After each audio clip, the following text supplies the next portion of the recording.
Hi, and welcome back to the channel, guys. We are continuing the Pacific. This is episode 6, titled Peleliu Airfield. So yeah, we've started this little Peleliu trilogy, so to say, and they're going to be spending a lot of time taking this island, taking this airfield, which is what they're going for, and that's also the title of this episode, so I'm guessing that's what we're going to get into here. And we got to see, Eugene. He arrived in the last episode, and he got to get some experience with both being there and also some combat experience, and yeah, he's getting into it, definitely. And he also had a little conversation with Lecky about believing in God, and we know that obviously, or it supposedly, that did not happen, and like he was a devout man all the way through the war, so there are still some inaccuracies here and there, even though they are basing it on their books, but in broad strokes, I think they're still, keeping to the actual events most of the time. Keeping to the story, but they put in some drama as well. But it's a movie, so it should be there. Yeah, so. yeah.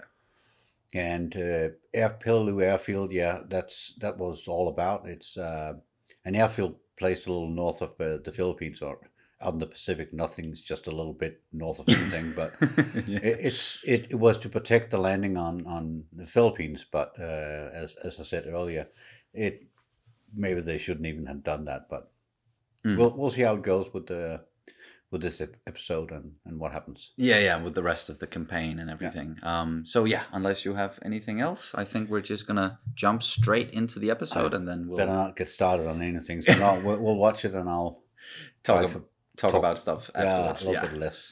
Yeah, fair enough. All right, then let's do it. And you can, of course, always check out our full-length reactions where you can sync up the footage with your own copy of the episode. We also have early reactions for shows such as Avatar: The Last Airbender. It's all over on Patreon, and the link is down in the description below. And here we go. Back in the States. Mobile, Alabama. Back to Eugene's home. I think that's, yeah. It's a man in a uniform, man.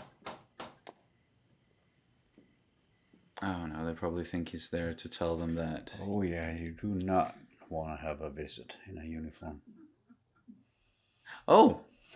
Except when it's like that. Yeah. Father sits here. I hope I didn't startle you, Mrs. Sledge. Oh, not at all. Us stovepipe boys, we're always a little behind the hot stuff. Which is a good place to be, let me tell you. Now, I can't say this about every Marine I know, but I'm not worried about Eugene. Peleliu Island. In Peleliu. It's a really small island as well. Yeah. But the Umbrogal Mountains in the north end. Yeah. There'll still be some fighting up there. That's hot.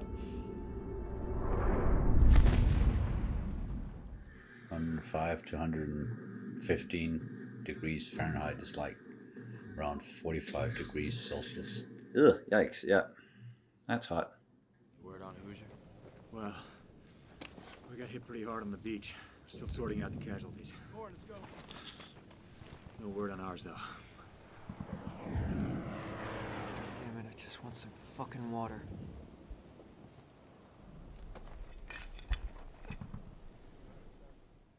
No water. Nope. Would they ever resort to drinking pee?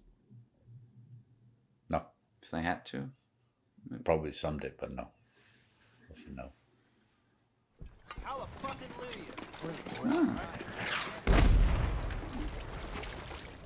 Is it a good idea to... Nope, don't drink that. Do not drink that. Poison. The only way to stop this Jap artillery is to get into those hills. When we move, do not stop until we get across. You got it? There's no protection out there. Mm-hmm. It's the whole idea with an airfield. It's open. Flat. Yeah. Open. Get back to your position. Pack it up. Go, second squad. Let's get back online. Oh yeah, and someone told us in the comments that Gunny, he served in World War I as well. Yeah. Anybody got any ass wipe? No ass wipe, no chow, no water, so don't even think about it. I got a little water. Oh. tastes so good when you're thirsty. Mm-hmm.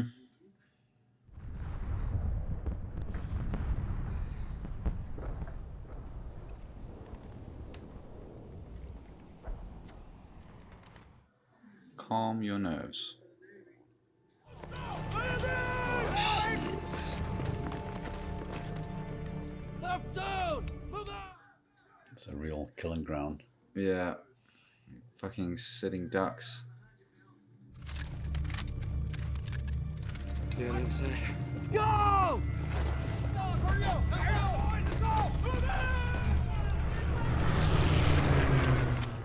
Oh, they're gonna wait for them to get real close.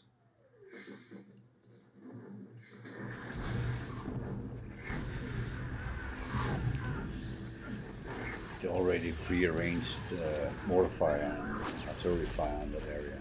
Mm-hmm.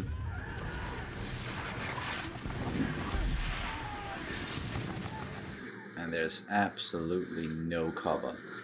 None.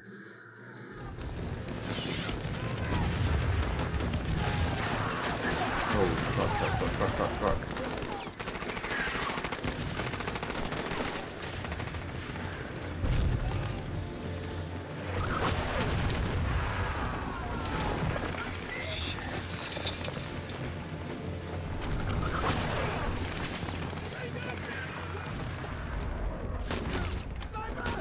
Oh fuck, right there. Oh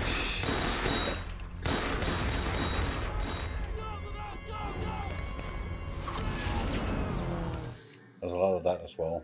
They left people behind, and then they came out of the pillboxes or bunkers, and yeah, even in the trees as well, you mentioned at some point. It's basically suicide, but of course, this for the camera they are running a bit closer than you would choose to do, but still, it was a slaughter.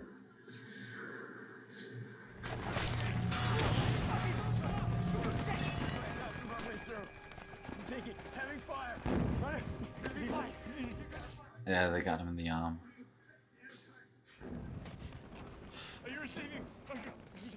Oh, dude, fuck. Gotta go back. What about Conley? Get us a radio and a corpsman up here. I'll stay with Conley. You do not want to run back. Shit. Come back. Come back. Alright, Leggy, run like hell.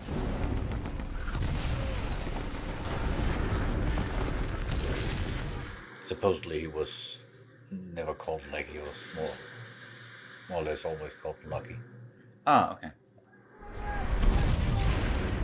Nope.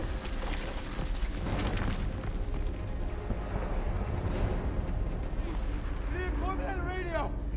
Radio? Better off with 2 tin cans and a fucking spray. Plus 100, over.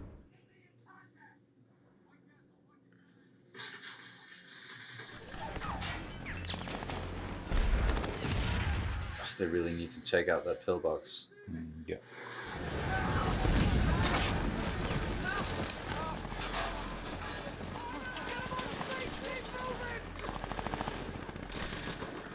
Who was that? Snafu. Oh, it's Snafu.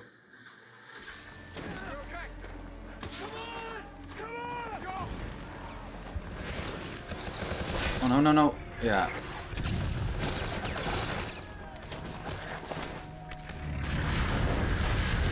Oh. Fuck yes. That's why you want close air support.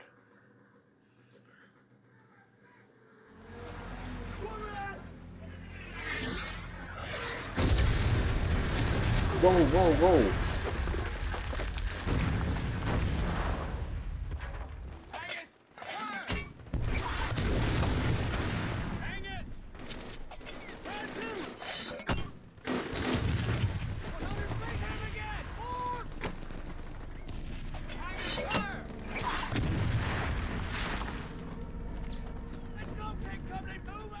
And then they're gonna go around while...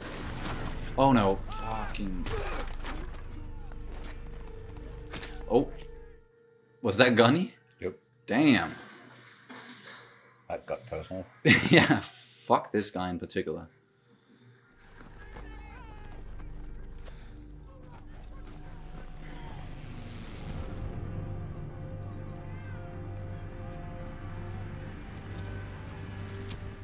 I know someone's probably gonna, you know, pick up some of the bodies and everything after them, but it must still feel weird to like just move on and your body is just left behind. Yeah, left behind, dead or just injured. as it's said on the beaches, keep your head down and move. Yeah.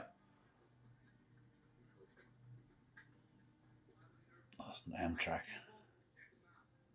I gotta get back to Baker 17. Do you have any idea where they are? No, I don't! I need you to take our wounded back to the beach! No can do. We're moving out.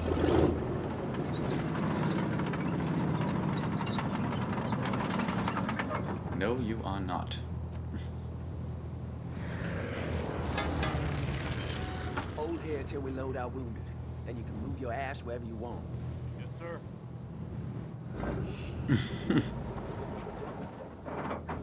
Get the wounded aboard. Let's get them on board! I really like Agag.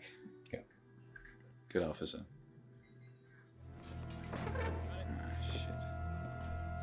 We got hit really bad. Probably a lot of internal bleedings and stuff, you know, from that explosion. Oh, yeah. There it is. Shit.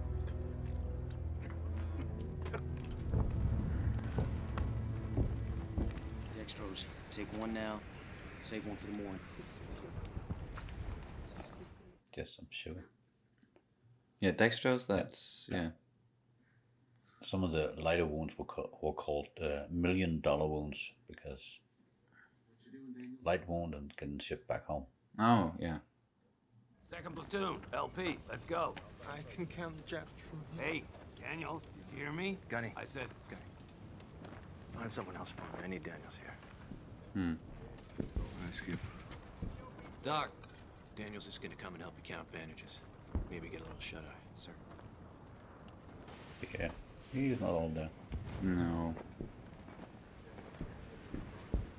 It was good that he spotted that.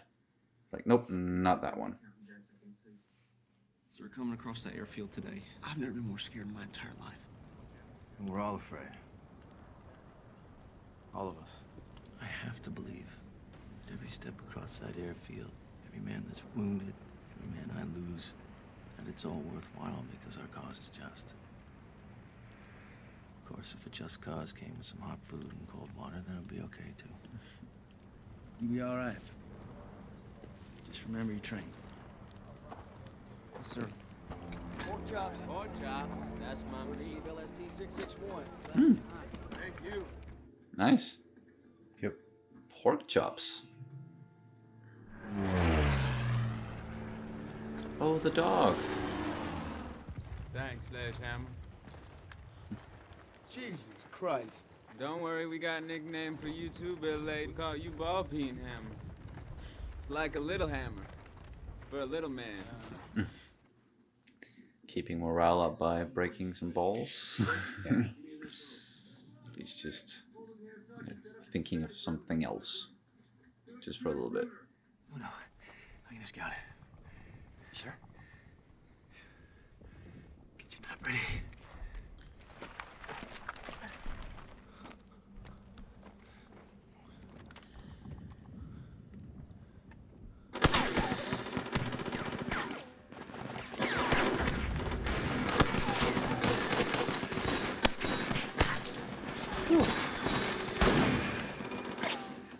Fortress up there.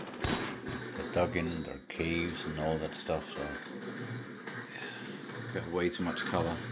Can't take this objective without unacceptable casualties. Do you copy? Gotta go back to battalion. Get these orders changed. Good luck. If I don't come back, company's yours.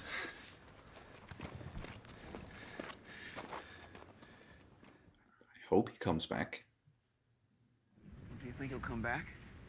You disobey orders, you get court-martialed. Can you believe this bullshit about the dog? Some dog's supposed to smell a Jap before me? I don't think so. Appreciate the thought, but woof. Yeah, he'll probably smell them before the dog. If anyone can, it's that guy.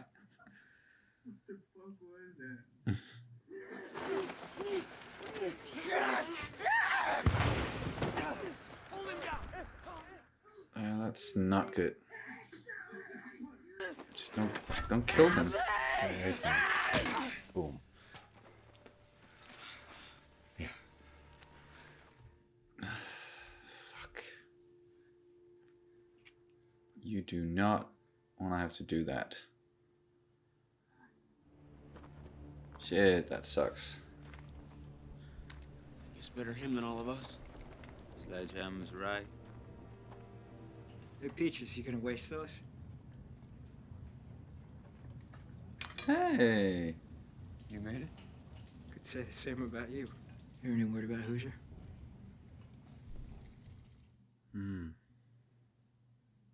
Still nothing. Take me topside. I need some air. To have you back, sir. Oh, King Company, move out! nice, he did it. Got the orders changed and returned to his unit. And now it's raining. There's your water. Let's go home, Cotter.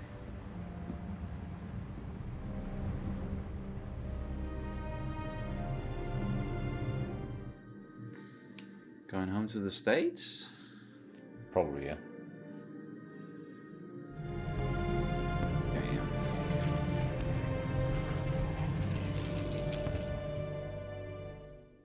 Both horrible and beautiful to look at the same time. That little island's taking a pounding. Mm-hmm. Cool. There we go. Yeah. Peleliu Airfield. Damn. That was a combat-heavy episode with Very. a lot of casualties on the American side of things. Unfortunately, they're moving across that airfield. But as you said, like, it was just all out in the open, not a lot of places to find cover. Yeah. Open field, they had to get across it to get to the ridge line.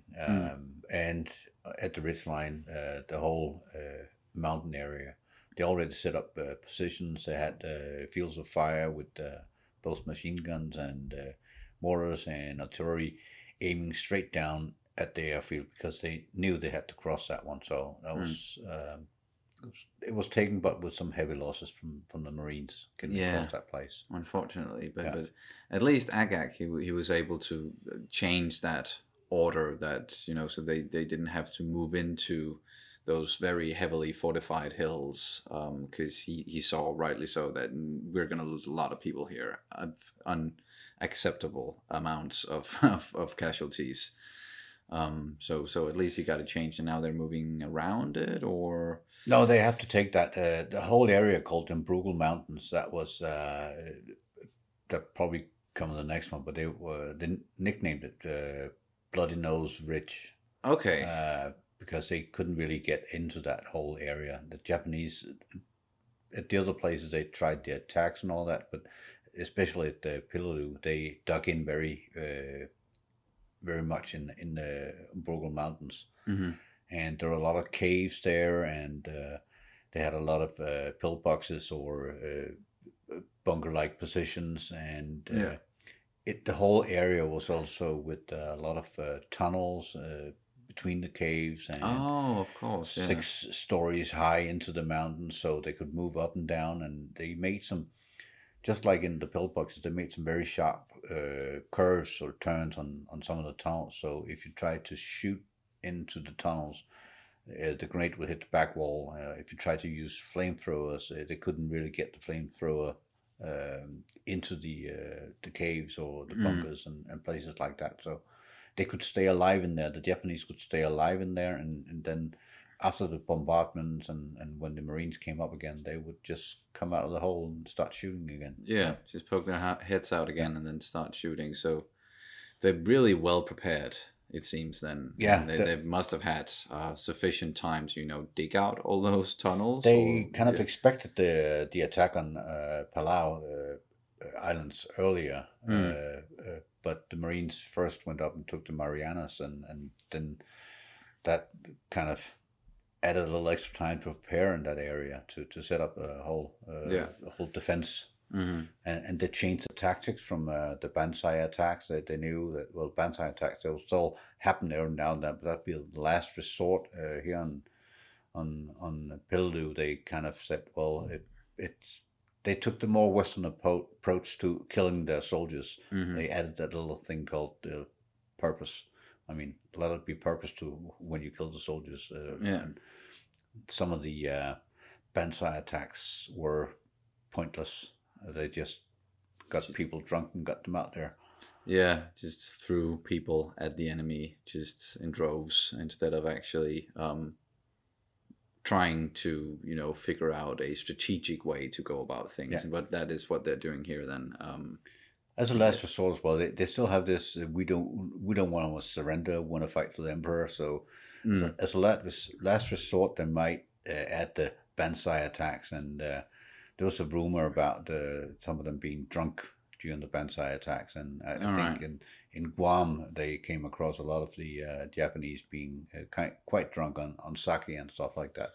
Okay, yeah. That'll help with the nerves, I guess. Some of the officers, Japanese officers, waited until they got to the front line to give them something to drink. Sort of. So when you get up there, get a little extra tipsy and go do a Banzai attack. And here on Peleliu, they were dug in very well, and they stayed in the caves. They came out shooting, went back in, survived.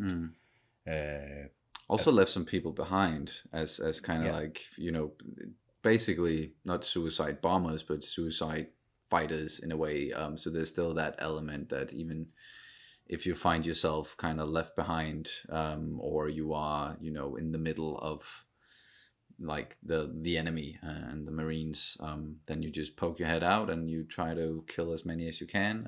You're not going to survive yourself, but they still had that element of okay, I'm just going to go out and they were still fighting for the Emperor, so they would die for the Emperor. So even though they were the last person alive in the pillbox, they would come out fighting. Yeah.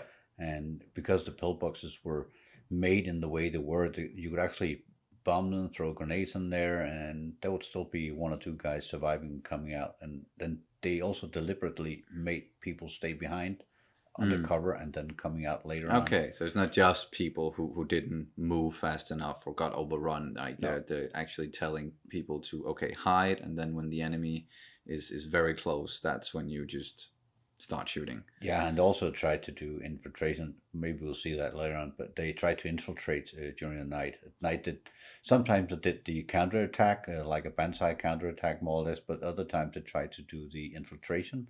Okay. And get through the enemy lines and get to the command post or get to the supply lines or whatever. And at that time, they also had suicide bombers, people with grenades attached to them, going up to the tanks and and the Amtraks and so on, and maybe going for the officers. Then. Maybe going for the officers, maybe going for the aid stations, trying to get in among the wounded or finding the supplies or basically wreak havoc between the enemy lines or for them that would be the enemy lines. Yeah. So doing pretty much whatever they can there to get a leg up on who they're fighting. Yeah, it was bad. It was bad to see. I mean, the whole race across the airfield that was very well done with hitting people, blowing off arms and legs and stuff like that. It looked real chaotic, and you definitely get that when Eugene, or Sledgehammer, as he got nicknamed in this one, as he said, I've never been more afraid in my entire life than I was, running across that airfield, and Agag telling him rightly so that we're all afraid. That was some serious shit we went through there. And as you mentioned about it's hard to not help your friends or help someone who's fallen and so on. It goes against your instinct. Yeah, especially when and that's probably why they showed us that whole situation with him you know, I have some water left, and then passing it around to people, and, you know, Eugene being very thankful for that, and then we move on, and of course it's that guy who's getting hit, so he just did something very nice for his unit and for the rest of the Marines there around him, and then Eugene looking back at you know, his body after he got shot, like, I should do something, but no, I need to keep moving. So there is that, you know, instinct of, I want to take this guy with me or help him out. I don't want to leave him here. That doesn't seem dignified. But then again, you have to keep your head down and keep moving and follow orders, and someone's gonna pick him up afterwards, hopefully. Yeah, you have to trust the system. So yes, someone exactly. will take care of it afterwards. Also, it goes against your instinct not to go into groups or get closer to each other when you're under fire, but you're supposed to do the opposite. So the training comes in here. You have to stay spread out. You have to keep on moving. Do not stop. Someone else will come and help them up and move them along, and so on. So that's where the training comes in. You have to train that over and over again, because your instinct will have you do something that's not good for you in a combat situation. Yeah. And that he even told him that, you know, the guy there that was talking to him, not Agag, but the other guy who said to him just before he left that just remember your training. Yeah. That is very, very important. But besides that, you know, Eugene is actually doing really well, it seems like, and getting through that. But Lecky, on the other hand, seems like he's going back for good. Most likely from the injury that he took, it could be one going back. And if he needs help from someone just to get topside, to have a look, and he can't even move around himself, and he's got so many internal injuries and bleedings, and that was probably it. But still, he had the whole feeling of abandoning his friends. Yes, there's that. Not making it in time back, even though it got shut up on the way. I'm sorry I didn't make it. Well, it's out of your hands, man. Like, there's nothing you could do about that. But he still felt bad about it, and that's those instincts again. You know, just leaving your fellow soldiers or Marines in this case behind, even though you yourself are not able to keep going and keep fighting. That will still feel wrong, I imagine. Yeah.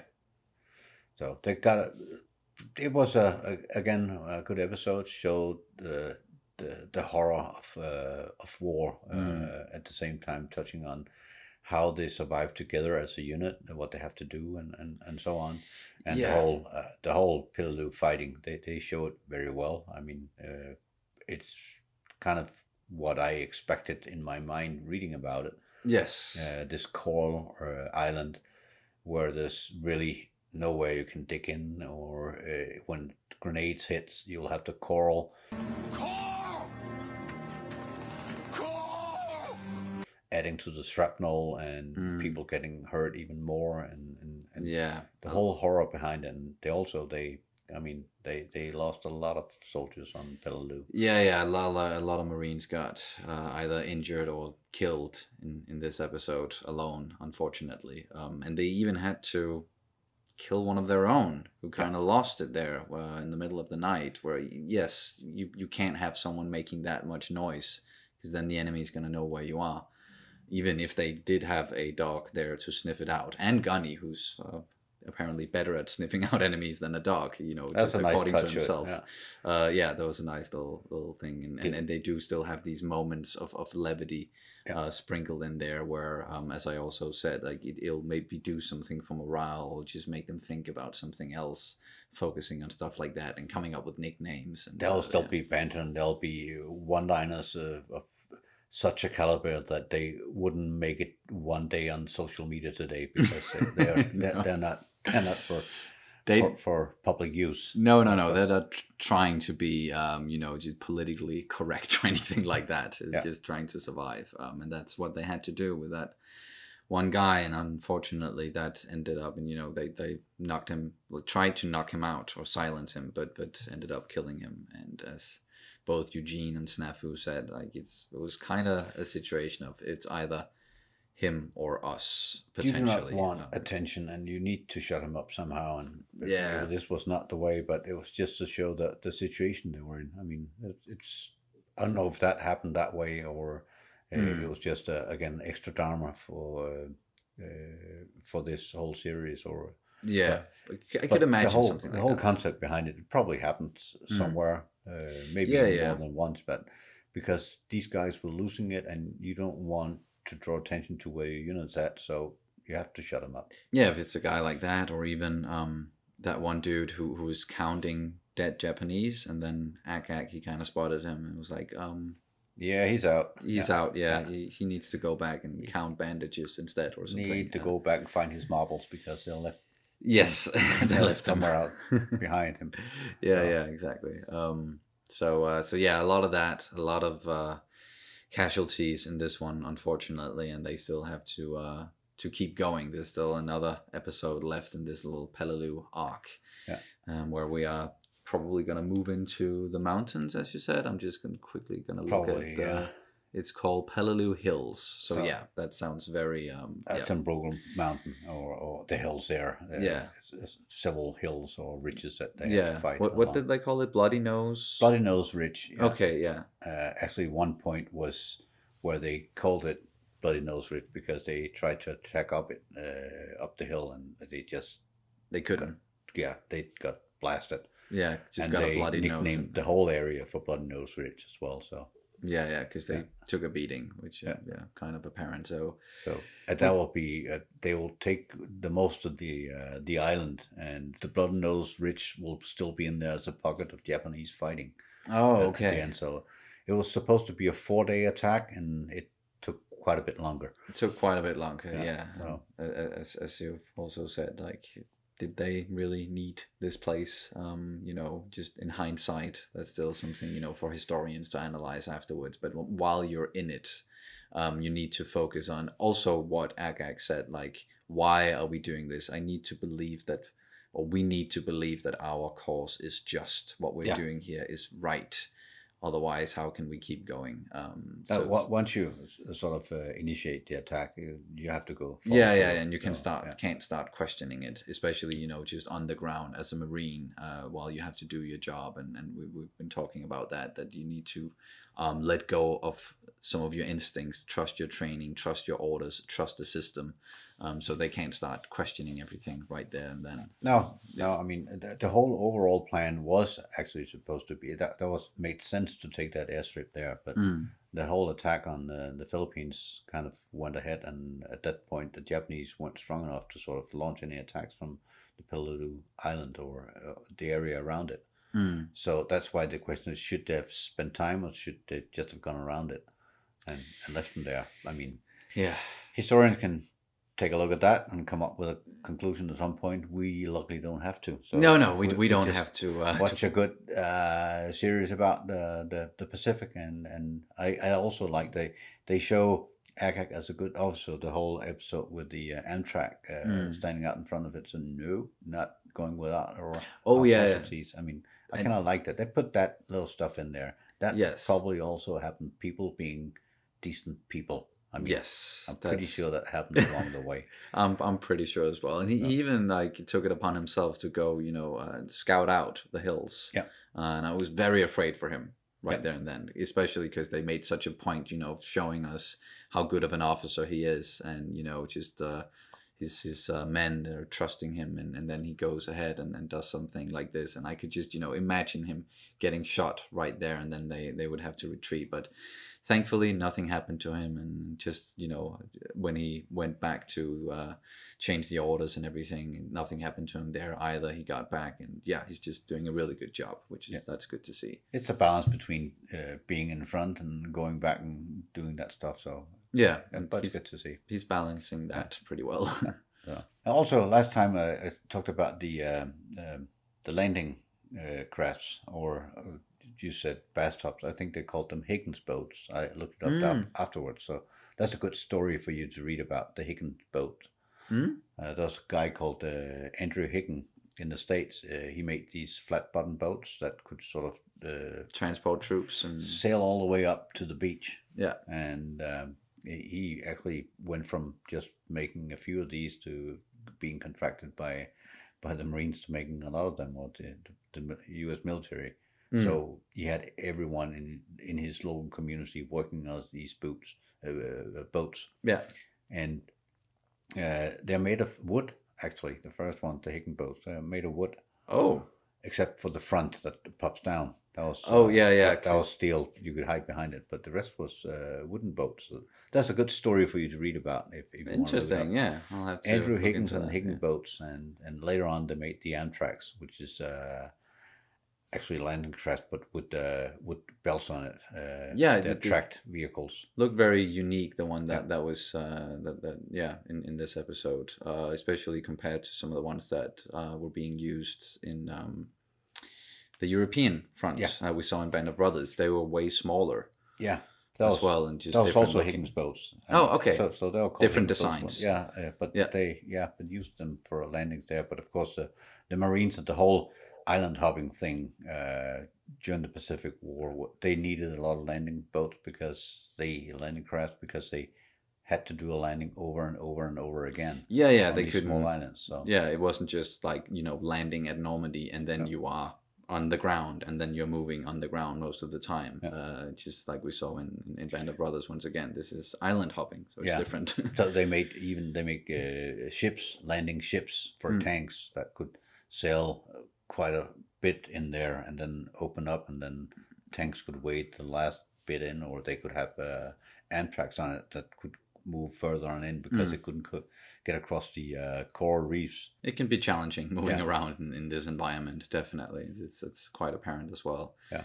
So they had all the coral atolls out there, and I heard they made fun of it's called coral atolls because of the coral reefs and all that around, and they said coral atolls, no beer atolls. No whiskey atolls, no women atolls. Like that. Yeah. Of course. And there we got the banter again. So all right.